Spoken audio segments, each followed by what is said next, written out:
From the Understood Podcast Network, this is ADHD Aha, a podcast where people share the moment when it finally clicked that they, or someone they know, has ADHD. My name is Laura Key. I'm the editorial director here at Understood. And as someone who's had my own ADHD aha moment, I'll be your host.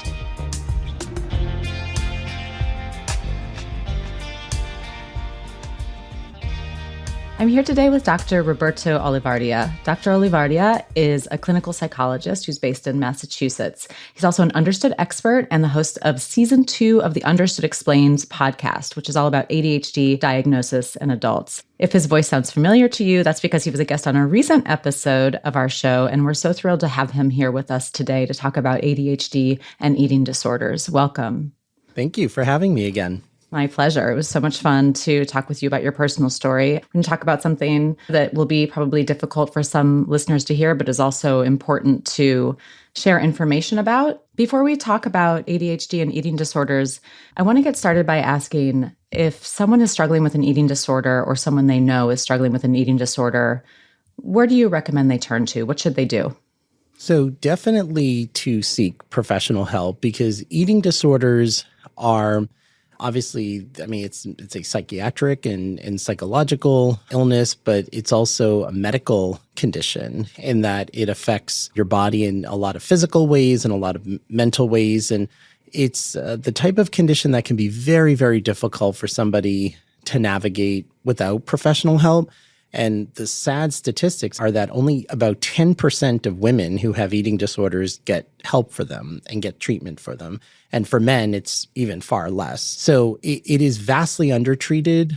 So I recommend it could be starting to talk to your primary care physician for a referral. The National Eating Disorder Association is a phenomenal organization, and they have treatment providers on their database, referrals that can be helpful, and just local experts in your community who specialize in eating disorders, because it is a condition that you need to be working with someone who has experience and expertise in working with eating disorders. Thank you so much. And we'll talk about treatment a little bit more as we go on, but I felt that that was important just to start with that. Don't cope alone. Get the support that you need. How about a basic definition of what is an eating disorder? So in terms of the clinical diagnoses of eating disorders, there are 3 or 4 main ones. So one is anorexia nervosa, which is characterized by severe restriction of caloric intake, which is often results in weight loss and undernourishment, someone having less nutrition than their body really needs, and can result in a whole host of different adverse consequences in the body. It's often coupled with a distortion in body image for a number of people who might see themselves as looking larger than they actually are. You have bulimia nervosa, which is characterized by binge eating episodes where somebody is consuming a large amount of calories than one would typically consume in a very short period of time, sometimes to the point of feeling sick, or sometimes even passing out from eating too much. And then with bulimia, it's coupled with compensating behaviors like self-induced vomiting, laxative use, fasting, overexercise in an attempt to neutralize those calories, although it doesn't actually do that. And we could talk about that. And then binge eating disorder, which is the binge episodes, but without those compensating behaviors. And then there are other eating disorder conditions. One is avoidant restrictive food intake disorder, or ARFID, which refers to, it could be similar characteristics or symptoms of anorexia, but perhaps not have any body image component. So eating disorders don't always have to have a body image component of people having a distortion or having dissatisfaction with their weight. It could be a dysregulation of food and food intake. So those are under the DSM of what you would see with disorders. But then there's what we would call just disordered eating. And that could come in a whole host of different fashions of dysregulated eating, poor relationship with food, people who might eat healthily per se, but their self-talk around their eating could be very negative and very damaging. So somebody who, let's say, is not particularly underweight or overweight, but every time they eat a cookie, they call themselves a pig. That's not good for the psyche. So although medically there might not be an issue, but psychologically there's an issue in terms of how they're relating to food or their bodies in a lot of ways. So we see that sort of whole host. So I think it's really important too, because one of the reasons actually that people are not often likely to get treatment is they think, oh, an eating disorder is somebody who has to be 80 pounds or somebody who has to be 500 pounds or somebody who has to be vomiting after they eat. It can come in a whole host of different flavors. At the end of the day, if you're somebody that has this very dysregulated negative relationship with food, with eating, with body image, all of that can fit under the umbrella that warrants treatment. Are people with ADHD more likely to have an eating disorder? And if so, why?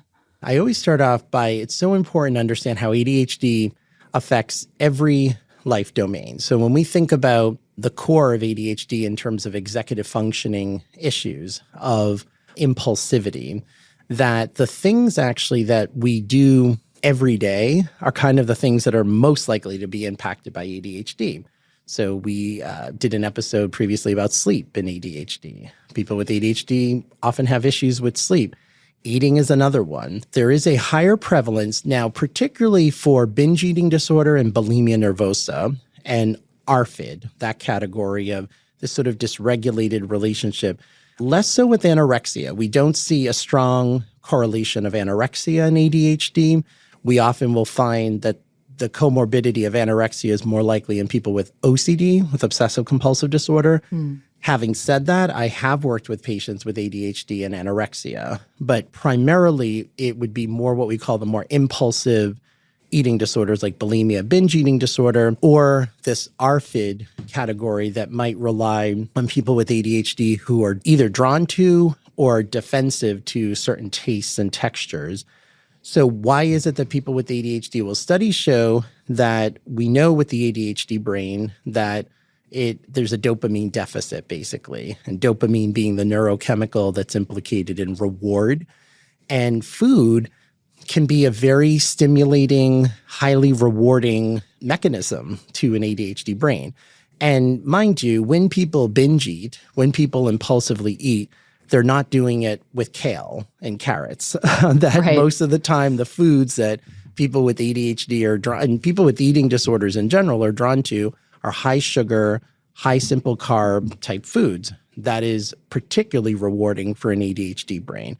So it's accessible, it's easy, it's legal. So all of these things that people with ADHD could use to reward, to soothe, to self-medicate, to distract themselves from other negative emotions, but also just impulsivity alone. There was a study done with kids with ADHD between the ages of 10 and 14 in a food lab, and they had a group of kids with ADHD, kids without, and they screened them beforehand on their level of hunger, preferences for food, and then basically just let them kind of be. And there was food available to them, and observed how much they ate, what they ate, and all of that. And afterwards, the study showed that even after controlling for a bunch of variables, kids with ADHD ate more than the kids without ADHD. But what was interesting is that eating had nothing to do with their level of hunger. So the pre-level of hunger had nothing to do with the volume of how much the kids with ADHD ate. Kids without ADHD, their level of hunger was correlated with how much they ate. But also the kids with ADHD even ate more of foods they didn't even really like. And when asked why, they said it was there. It was just simply there. And I sort of joke, but it's not a joke. I mean, with having ADHD myself, that we could be on a seafood diet where if we see it, we eat it. And so sometimes it's as simple as that. Sometimes, I mean, the patients I work with ADHD, they don't hate their bodies. They might not have these deep, dark things that they're self-medicating. The issue is simply that the food is just there. It's just available to them. Right.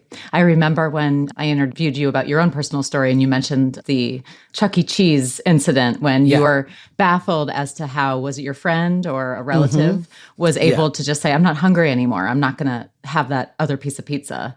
Absolutely. Because to eat too, or eat healthily, it requires us to tune in and have what's called an interoceptive awareness, which we know people with eating disorders and people with ADHD have very low interoceptive awareness. which is tuning into your hunger cues, your satiety cues. And I remember the very first time I went to a buffet, because I grew up in a house where my mom didn't believe in going out to eat because she's like, I can cook it better. She goes, they drop the steak on the floor and you don't know what they're doing with the meat. And she was a really great cook. So I remember the first time, I think I was in college, I went to one of those buffet places. And it was a perfect example of this because my intention was not to go and just binge on all this food. So they had 120 selections of different foods. And the people I went with, my friends, I remember my brother came with me. Most people got maybe a little selection of, 20 different kinds of food. I got a little selection of 120 foods. Oh, wow. But the whole time I didn't even think I'm eating a lot because I was eating just a little piece of this and a little piece of that and a little scoop of this and a little scoop of that, but of everything because my ADHD brain's like, ooh, let's try everything. It's almost like it's a bargain. And at the end, I was so full. I literally couldn't get out of the bench. I was like, guys, I can't move. I literally feel like I'm going to get sick. And my friends were like, well, of course, you ate so much. They're like, where do you even put that? And they couldn't even, I'm like, but I wasn't stuffing my face or anything. And they said, no, but they were amazed as to how much I could consume. Now, if there were only 10 selections of the foods, I guarantee I would have been satisfied if I had a little piece of 10 things. It's not like I needed 120 things to be satisfied.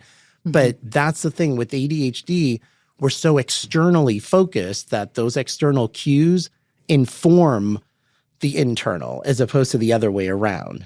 Oh, I am satisfied, so therefore, externally, I'm now going to stop eating.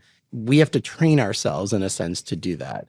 And then when you think of all the psychological aspects of ADHD, the stress that can be involved in poor executive functioning, the negative ways that people with ADHD talk to themselves and their self-esteem, food can be just soothing for all of that. So binge eating disorder, or BED, which is different than bulimia, which is something I only recently learned, that is correct me if I'm wrong, the only type of eating disorder that may have a genetic link to ADHD? Yeah, well, bulimia actually, because bulimia includes binge eating episodes, typically, although some people with bulimia that I've worked with just purge, they don't binge, but because it has binge eating episodes, that we know that there's that sort of overlap. And it's interesting because in the 80s, I remember reading literature when I started because I specialize in working with boys and men with eating disorders and have been doing that for 30 years, researching and writing and treating boys and men. And I remember in the mid-90s, they would refer to, there was this term called a multi-impulsive bulimic. And a multi-impulsive bulimic was an individual who had bulimia, but also had a lot of other impulsive issues, substance abuse, shoplifting, kleptomania, which I guess would be the same as shoplifting, promiscuity, all of these things that I remember as I learned more and more about ADHD saying that's describing someone basically with ADHD. So the interesting thing, though, about binge eating disorder is that the only right now FDA-approved medication for a binge eating disorder is Vyvanse, which is an ADHD stimulant medication. I didn't know that. I remember years ago doing talks for both ADHD communities and eating disorder communities about the comorbidity. And usually I would have started the talks off by saying, to an eating disorder group of clinicians, how many of you treat individuals with ADHD? And maybe some hands would raise. And then I'd give the talk, describe ADHD, and then ask the same question, and almost everyone would raise their hand and say, oh my gosh, this is exactly. So the fact that Vyvanse is the medication for binge eating, clearly there's a linkage there. It's interesting. My perception of eating disorders, especially even through pop culture, even when there's a little bit of armchair psychology in television or movies, you often hear people say eating disorders are about control, right? And it can seem counterintuitive because you seem like you're out of control. Can you talk more about that and maybe how that's related to ADHD as well? So actually with anorexia, with bulimia, with binge eating disorder, a lot of times those behaviors can be fueled by dieting and dieting culture, which is very harmful in our culture. We really should never promote the idea of a quote unquote diet. And by a diet meaning, I'm not going to eat this thing because I want to lose weight, and then I lose the weight, and then I can eat this thing, as opposed to, no, all foods should be on the table, but in moderation and regulation. So for a lot of people actually with, let's say, binge eating disorder, one of the biggest triggers sometimes could be somebody who has been dieting and trying to restrict their calories, and then your body just gets hungry and it just is, we're done with this. And it tries to be quote unquote in control, and then it becomes very out of control. Other times it could be somebody who is like, well, I can't, especially people with ADHD, I can't control the fact that I have trouble with time management. I can't control the fact that I blurt things out in class, but I can control what goes in or what doesn't go in my body. I can control what I do with my body after I have a binge. Even if I can't control my food intake, and in the case of bulimia, I could throw it up, I could use laxatives, I could do all this, and it will neutralize as if the event never happened, which, first of all, isn't accurate. But the mechanism is there around this sort of sense of control. And it is a very out of control thing. And for people who struggle with eating disorders, it's a very tormenting process. It's a very, very difficult thing to treat. Its recovery is 100% possible, but it's not easy because you really are kind of reorienting your relationship with food and trying to come up with other tools to deal with whatever might have triggered it in the first place.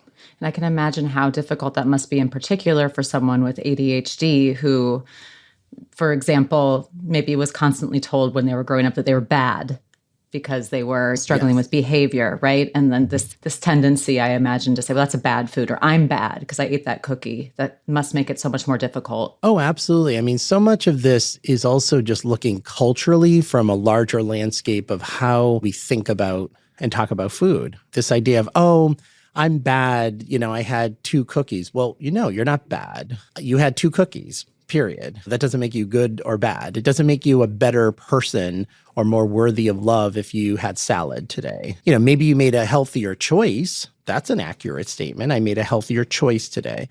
So even the vocabulary culturally of how we talk about food and bodies, and then absolutely mentioning popular culture and the media. And I mean, we know that of women historically and boys and men, in my research showing from the early 80s on, are dictated by mass media and advertising of a certain body to be, which can impact everyone, but particularly for people with ADHD, where it's so easy to feel like you don't measure up on so many other ways, that I've seen sort of this higher prevalence of adhering, well, if I can't measure up by being the smartest person or the most productive, I could have the best body. And so people with ADHD are more susceptible to those kinds of messages of, if you look like this, you're going to gain more acceptance. You're going to gain more accolades. People are going to be like, wow, you're disciplined, because we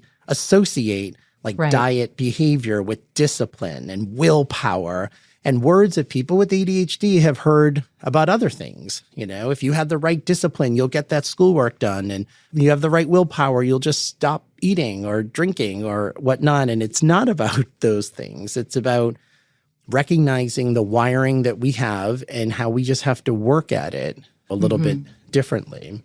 But it's tough. Nowadays with social media, the studies are profoundly showing these significant correlations of social media use and body dissatisfaction in young people. In your experience, when patients come to you, say, because of an eating disorder, do they usually discover that they have ADHD after they've discovered that they have an eating disorder? What has been that trajectory? Or is it the other way around usually with you? Or are they aware of both? What's that like?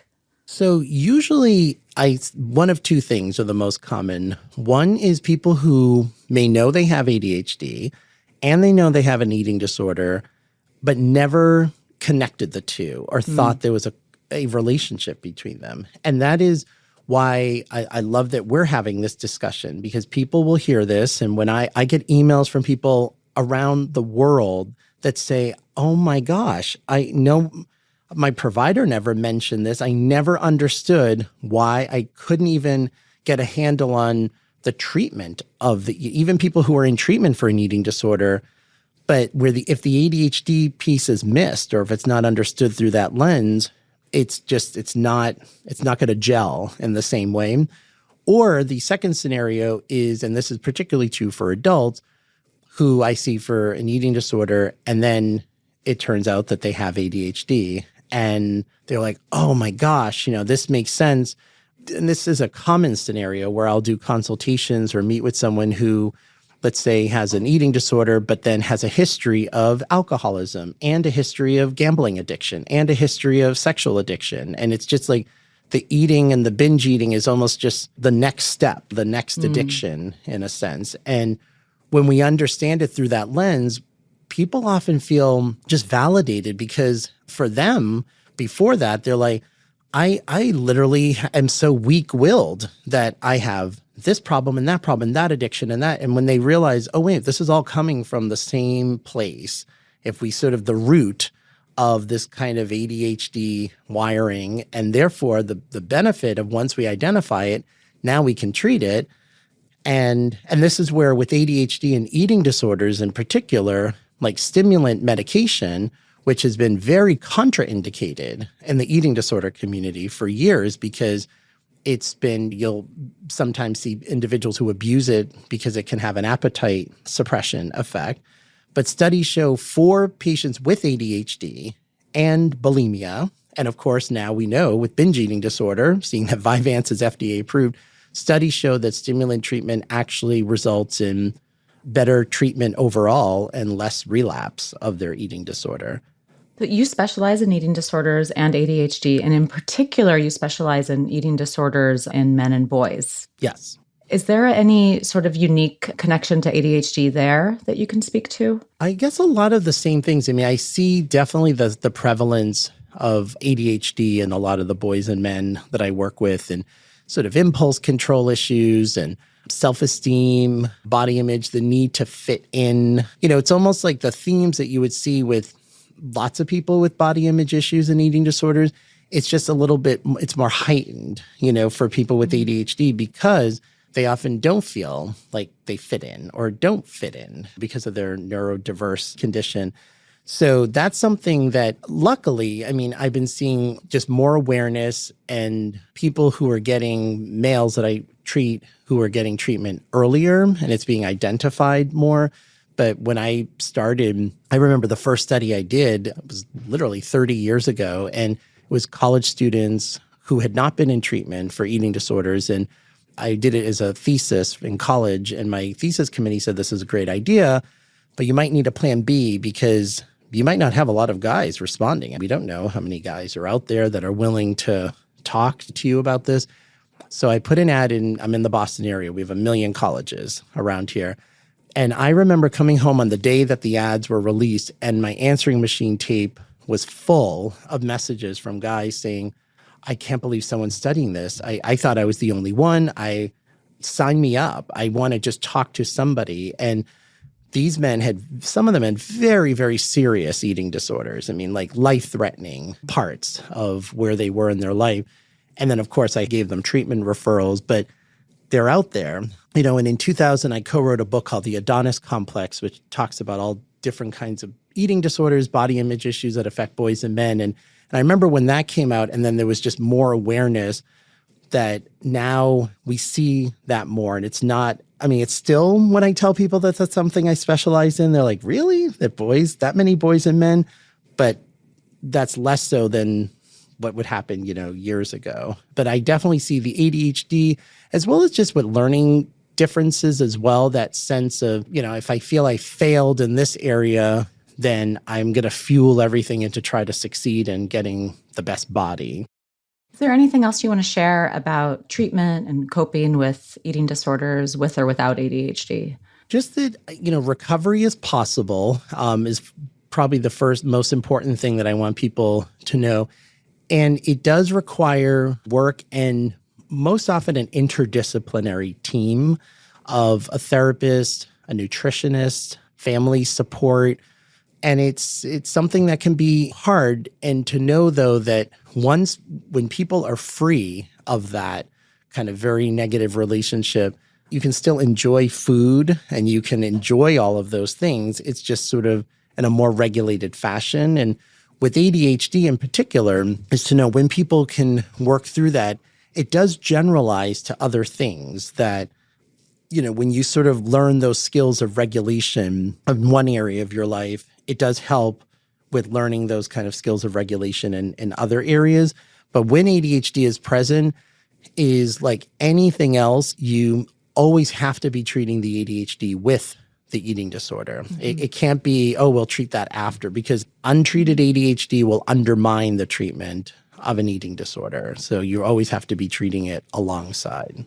One last question. If anyone listening doesn't have, say, insurance, or they can't access the kind of care that you were just talking about, is there any place where they can turn to where they could have access to the kinds of services and support that they need for eating disorders? Yeah, I think just in general, if they have any kind of primary care physician, community, mental health clinics, again, that I would direct people to the National Eating Disorder Association, where there are resources. And for people, even there's some online support groups that are free, that some of them are led by professionals in terms of just even getting basic support. Because that's a huge part of it too, is just having a sense of community and support in your treatment, to know that you're not alone, and that the judgments that you might even have for yourself when you're part of a group of people who can affirm that this isn't an issue of you being a bad person or a weak person, that can sort of open somebody up to help them. And with any support group, obviously you have to kind of vet it out a little bit, especially if it's not professionally led. But I've had patients over the years who are in support groups that they find a lot of comfort and solace and support in. Dr. Roberto Olivardia, thank you so much for joining me today to talk about this very important topic. My pleasure. And everyone check out Understood Explained Season 2. You can hear a lot more from Dr. Olivardia there.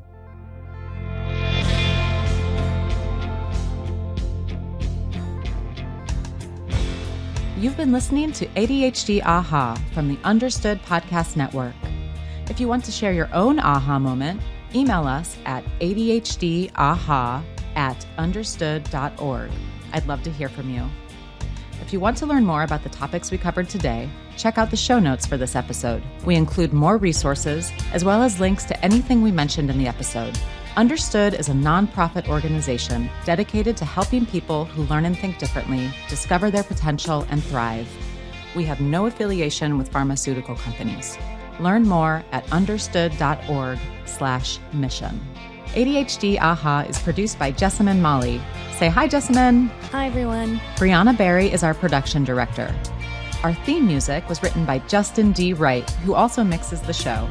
For the Understood Podcast Network, Scott Koshira is our creative director, Seth Melnick is our executive producer, and I'm your host, Laura Key. Thanks so much for listening.